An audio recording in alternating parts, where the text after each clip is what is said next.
ఈయనే ఆ బ్యాంకులోనిచ్చిన మేనేజర్ గారు. మేనేజర్ గారు చెప్పండి. సార్ చెప్పింది నిజం మేడం. ఈ కంపెనీలు ష్యూరిటీలు ఏమీ లేవు. లోన్ అమౌంట్ని ధరణి గారి అకౌంట్లోకి వేసి అంతా ధరణి గారే చేయించారని ప్రేమవద గారే చెప్పమన్నారు.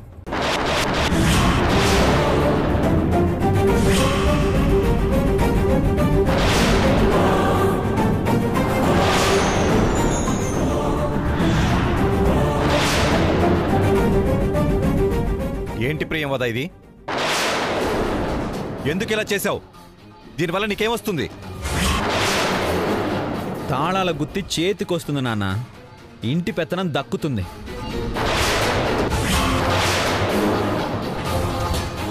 ఇంకా టైలర్ మీద ఉన్న కోపం తీరుతుంది.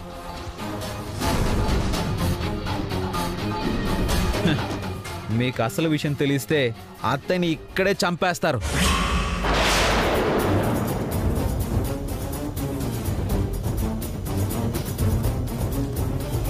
మేనేజర్ గారు, మీరు వెళ్ళి డాక్టర్ గారిని ప్రవేశపెట్టండి. వస్తానండి.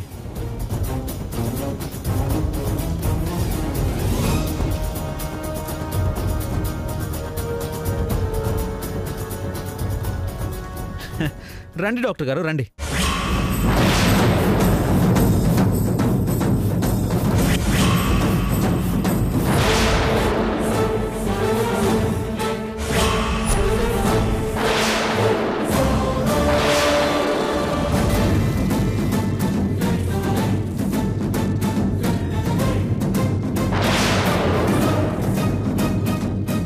చెప్పండి డాక్టర్ గారు. టైలర్ క్యాప్సూల్స్లో మందు మార్చి ఇచ్చిందా? అంతా తనే చేసి మా అత్తయ్య మీద నెట్టమని మీకు అబద్ధం చెప్పమని చెప్పిందా?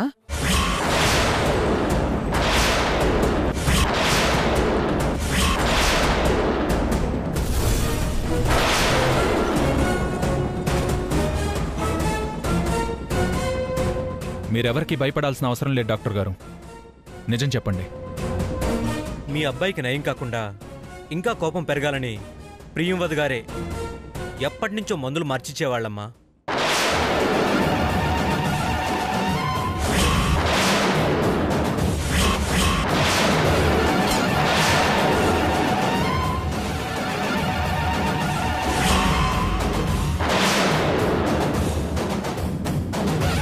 కానీ చివరికి ధరణి గారికి నిజం తెలిసిపోవడంతో అంతా ధరణి గారి మీదకి నెట్టాలని మా చేత అబద్ధం చెప్పించారమ్మా.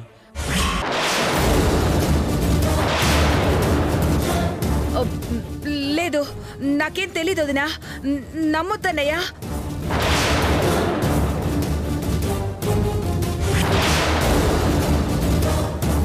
వీళ్ళంతా నాటకం ఆడుతున్నారు. ఇవన్నీ ధరణియే చేసింది. నోర్మోయ్!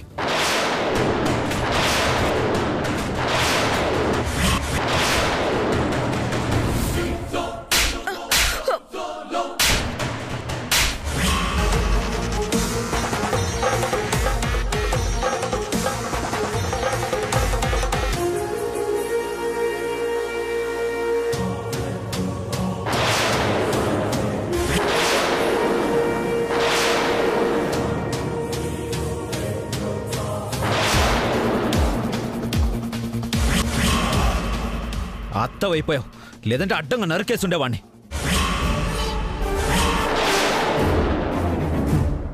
నీకేం అన్యాయం చేశాం మేము? ఎందుకు మా జీవితాలతో ఆడుకున్నావు?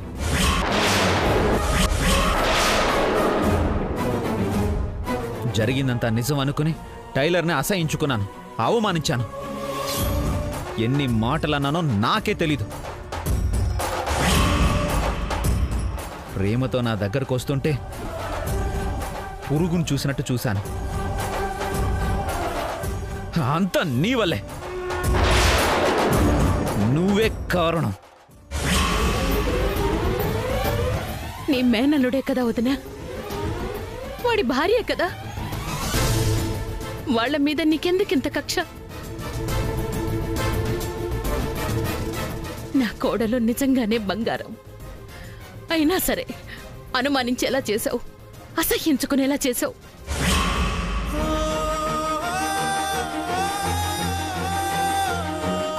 పాపం ఇన్ని మాటలు పడుతూ బాధనంతా గుండెల్లోనే దిగమింగుకొని ఎంత భరించిందో.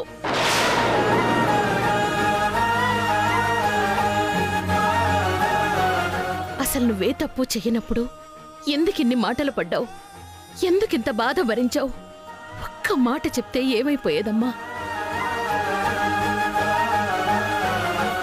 ఎట్లా చెప్పుద్దమ్మా? నా భర్తను ఎత్తుకుపోయి ఆ అన్ని నిందలు భరించాలి, లేదంటే ఆయన్ని చంపేస్తామని బెదిరించింది.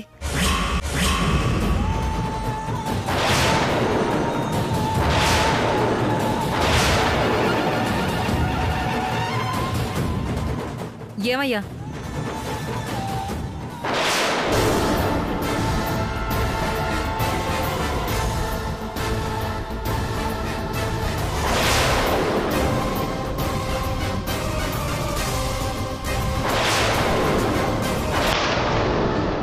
ఇదమ్మా నా భర్త పరిస్థితి. గొడ్డును బాదినట్టు బాదిండ్రు. ఈడ మేం నోరెత్తితే ఆడ చంపేస్తామని బెదిరించిండ్రు. అందుకే ధరణమ్మ మౌనంగా ఉండిపోయింది. నా పసుపు కుంకాలు కాపాడ్డం కోసం నిందల్ని నెత్తిన వేసుకున్న దేవత ధరణమ్మ.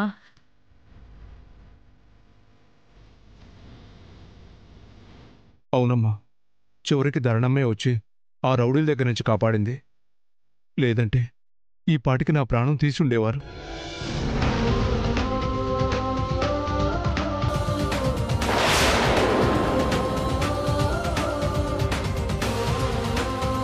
ఇప్పుడు చెప్పండి నాన్న, ఇన్ని పాపాలు చేసిన అతన్ని ఏం చేయమంటారు? మీకోసం ఆలోచించి ఆగే ఉన్నానా, లేదంటే ఎప్పుడో ఈ ఇంట్లోంచి బయటకు గెంటేసేవాళ్ళం. చేంట్రా, నన్నే ఇంట్లో నుంచి బయటకు గెంటేస్తావా? అంత పెద్దోడు అయిపోయావా నువ్వు? చూసావా అన్నయ్య, నీ కొడుకు ఏమంటున్నాడో? నన్ను బయటకు గెంటుతాడట. నువ్వు ఊరుకుంటావా? చెప్పన్నయ్య, నువ్వు ఊరుకుంటావా?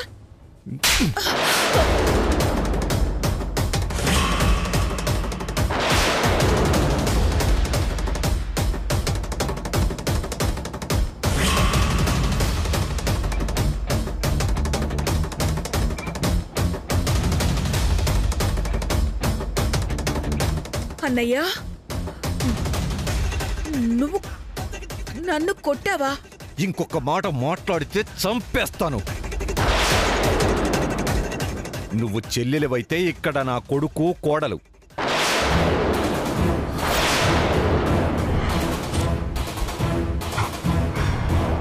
ఏ ఆడపిల్లకైనా పుట్టింటి మీద ప్రేమ ఉంటుంది, కన్నవారు క్షేమంగా ఉండాలని కోరిక ఉంటుంది.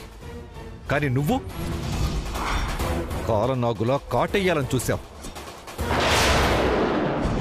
నా బిడ్డలకు హాని చేయాలని చూశావు.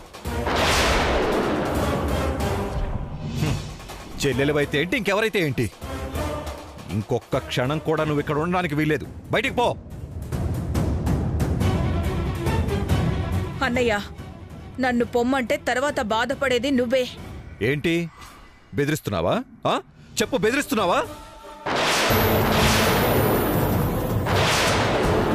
నీకు ఇంటి పెత్తనం ఇచ్చింది నువ్వేదో చేస్తావని భయపడి కాదు, చెల్లెలవన్న అభిమానంతో. ఇవ్వో తాళాలిలా ఇవ్వో.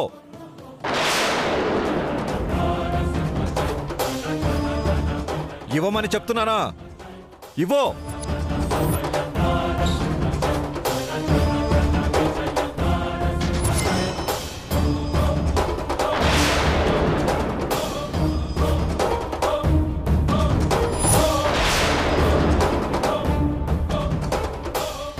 ఇంకా చూస్తావేంటి? పో బయటికి.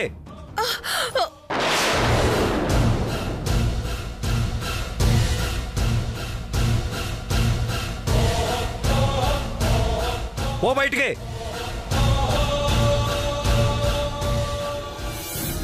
ధరణమ్మ నాని బాబు కలిసిపోయారు. ప్రియం వదిలి బయటికి గెంటేసిండ్రు. ఇంక నాకే బాధ లేదు. మా ధరణమ్మ సంతోషంగా ఉంటది, సంతోషంగా ఉంటది.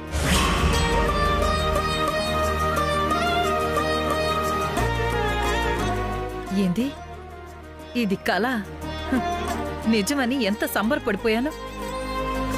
అసలు ఇది నిజమైతే ఎంత బాగుండేది.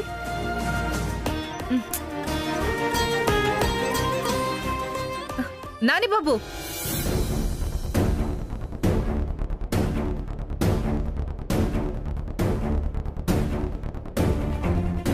ఏంటంసా? ఏంది బాబు బయటికి పోతాండావా? అవును, ఏ?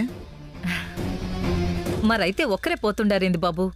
ధరణమ్మని కూడా తీసుకుపోవాలి కదా, ప్రేమికుల రోజు. ఇద్దరు అట్ట చక్కగా బయటికి పోయి సంతోషంగా గడిపొస్తే ఎంత చక్కగుంటది. ఏంటి చక్కగుండేది? ఎప్పుడూ నేను అసలు ఇల్లు వదిలి వెళ్ళేవాడినే కాదు, కానీ ఇప్పుడు ఇంట్లోనే ఉండాలి అనిపించడం లేదు, ఆ మొహమే చూడాలనిపించడం లేదు. ఇదిగో నాని బాబు, ధరణమ్మ గురించి అట్ట మాట్లాడమాక. ఎప్పుడో నీకు నిజం చెప్పాల్సింది, కానీ ధరణమ్మ వద్దని మాట తీసుకుంది కాబట్టి చెప్పకుండా ఉన్నాను. కానీ మీరు ధరణమ్మ గురించి అట్లా మాట్లాడుతుంటే ఆగలేక చెప్తున్నాను. అసలు ధరణమ్మ గురించి మీకేం తెలుసు బాబు?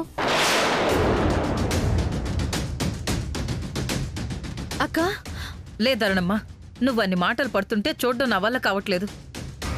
ఆదిత్య బాబు కన్నా తెలవాలి కదా. అక్క, నేను నీకేం చెప్పాను? ఆహా, ఏం బిల్డప్ ఇస్తున్నారు ఇద్దరు.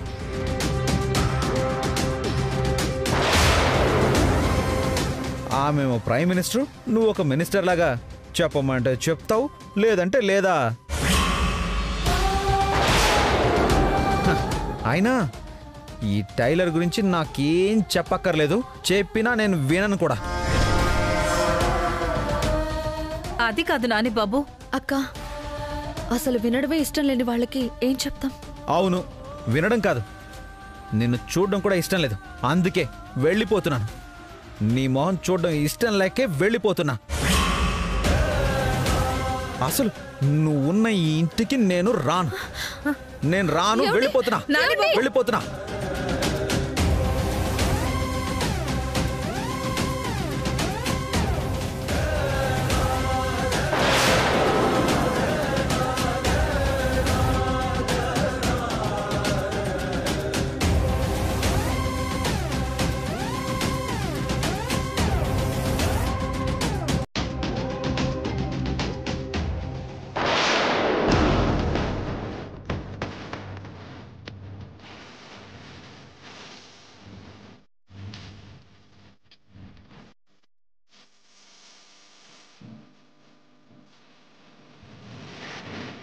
ఏంటి నాకిలా కలిసొచ్చేస్తోంది? రావద్దు నాని, 2-3 రోజులు రాకుండా ఉండు చాలు. ఈలోగా దీన్ని బయటికి పంపించేస్తాను.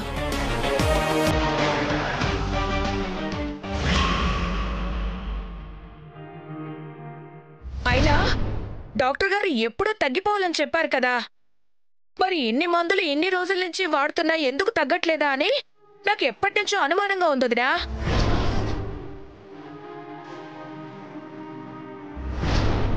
మందులు పనిచేయడం లేదనుకున్నాను గాని పెళ్ళామే పక్క నుంచి మందులు మారుస్తుందనుకోలేదు.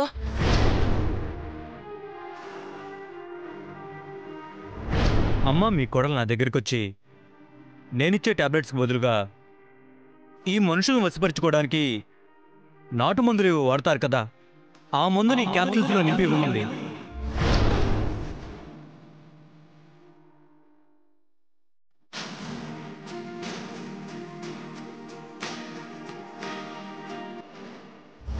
వెళ్ళిపోతున్నా, నువ్వు ఉన్న ఈ ఇంటికి నేను రాను. నా కొడుకు చెయ్యి ఇంకొక అమ్మ చేతిలో ఉందనిపించింది, కానీ అమ్మంటే అమృతం పంచాలి గాని విషం పంచుతుందా?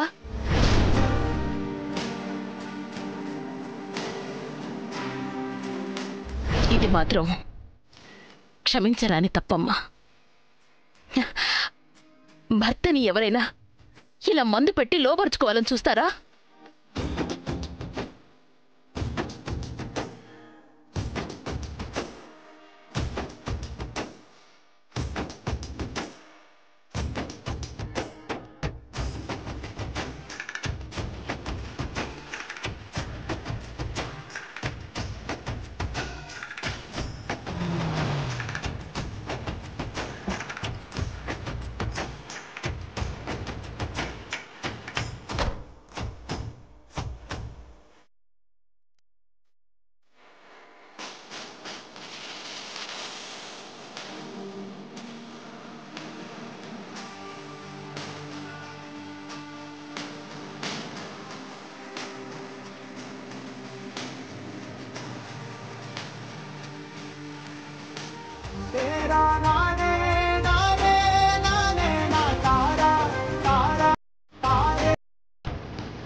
ధరణమ్మ ఎలా ఉంది హంస? ఏం చెప్పమంటావయ్యా? మన కోసం ఆలోచించి పీకల్లోతు కష్టాల్లో ఇరుక్కుంది. అయ్యగారు అమ్మగారి దగ్గరే చెడ్డదాన్ని చేసిండ్రు. ఇప్పుడు నానిబాబు దగ్గర కూడా చెడ్డదాన్ని చేసిండ్రు. నానిబాబు అయితే మొహమే చూడని పోయిండు. అందుకే జరిగిందంతా అయ్యగారికి చెప్పమంటే చెప్పకుండా ఏదేదో ఆలోచిస్తున్నారు. ఇలాగే వదిలేస్తే వాళ్ళు ఎంతకైనా తెగిస్తారు హంస. ధరణమ్మ జీవితాన్ని నాశనం చేస్తారు. నేనేం చేయగలనయ్యా? ఆడ జరిగేది చూసి సహించలేక చాలాసార్లు అయ్యగారికి నిజం చెప్పాలని చూసినా, కాని ధరణమ్మే అడ్డుపడుతోంది. నేనేం చేయను చెప్పు? ధరణమ్మ దేవత హంస, ఇన్ని కష్టాలు పడకూడదు. ఏదో ఒకటి చేయాలి.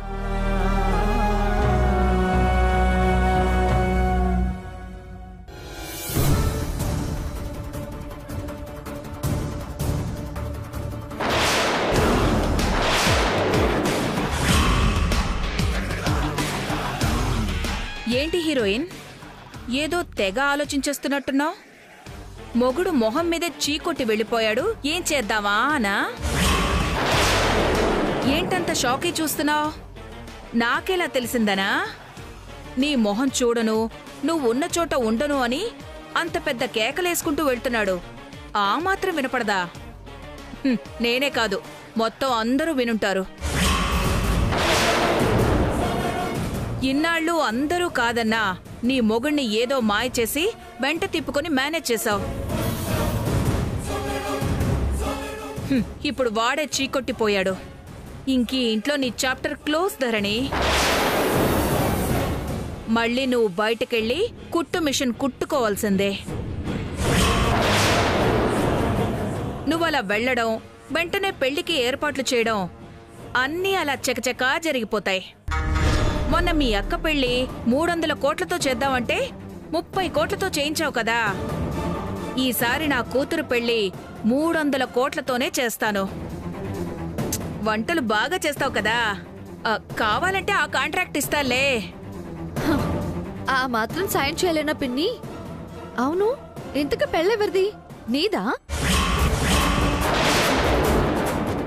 ఓ, బాబాయ్ జైల్లోంచి రావట్లేదని నువ్వు మళ్ళీ పెళ్లి చేసుకుంటున్నావా పిన్ని?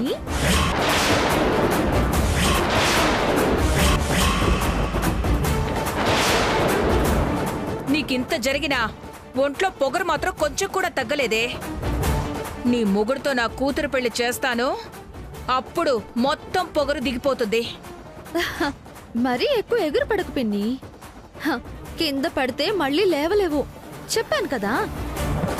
ముందు నీ కూతురు ఎక్కడుందో తెలుసుకో. తర్వాత మా ఆయనతో పెళ్లి ఎలా చెయ్యాలో, ఎంత ఖర్చు పెట్టి చేయాలో ఆలోచిద్దుగాని.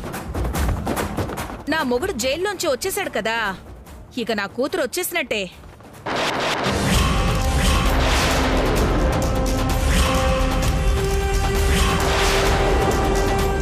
ఏంటి, మళ్ళీ షాక్ అయ్యావా? మొన్న రిపబ్లిక్ డే రోజు సత్ప్రవర్తన కింద రిలీజ్ అయ్యారులే.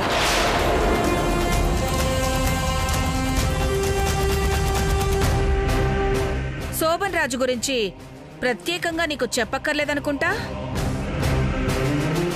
జైల్లో ఉన్నప్పుడే ఇంత చేసి నీ పరిస్థితి ఇంతవరకు తెచ్చాడంటే బయటికొస్తే నీ పరిస్థితి ఎలా ఉంటుందో ఒక్కసారి ఆలోచించు. అస్సలు ఊహించలేవు. నువ్వు కింద మీద పడి ఎన్నోన్నో ప్లాన్లు వేసి ఇక్కడే ఉండిపోదామని ఎన్ని ప్రయత్నాలు చేసినా శోభన్ రాజు ముందు అవేం పనిచెయ్యవు. అందుకే నీ మంచి కోరే చెప్తున్నా, ఇక్కడే ఉండి ఇంకా పరువు పోగొట్టుకోకుండా మర్యాదగా వెళ్ళిపో. ఎవరు ఉండేవాళ్ళో ఎవరు పోయేవాళ్ళో కాలమే నిర్ణయిస్తుంది పిన్ని. అయినా ఇంతవరకు నా మీద ఎన్ని నిందలు వేసినా, ఎంత తల దించుకునేలా చేసినా కుటుంబంలో వేరే సమస్యలు రాకూడదన్న ఒకే ఒక్క కారణంతో మౌనంగా భరించాను పిన్ని. కానీ నా భర్త జోలికొచ్చారు. మా అనుబంధాన్ని విడదీయాలని చూస్తున్నారు. వదిలిపెట్టను. ఎందుకు దీంతో పెట్టుకున్నానా అని ఒక్క క్షణమైనా ఆలోచించేలా చేస్తాను.